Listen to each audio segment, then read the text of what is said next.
Now, in a sense, the underlying question of both of these two lectures is, how did America win?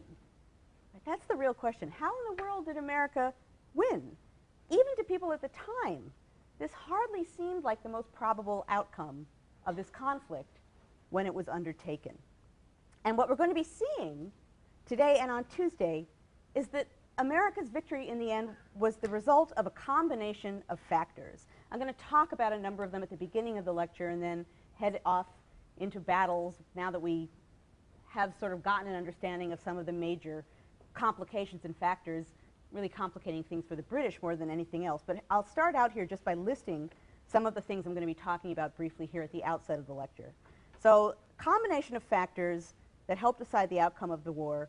One of them is, as we'll see in just a moment, British logistical disadvantages, British assumptions about the logic of warfare, and as we'll see, some of these assumptions did not really apply well to the situation in North America, George Washington's strategy and the ways in which it sometimes differed from more conventional old world methods of fighting, the different definitions of victory for the British and the Americans. Is like, again, we'll see in a few minutes, it meant something very different. The British had to accomplish one thing for a victory. The Americans had to accomplish something different. And in the end, what the British had to accomplish was much more difficult than what the Americans had to accomplish. And I'll explain that momentarily.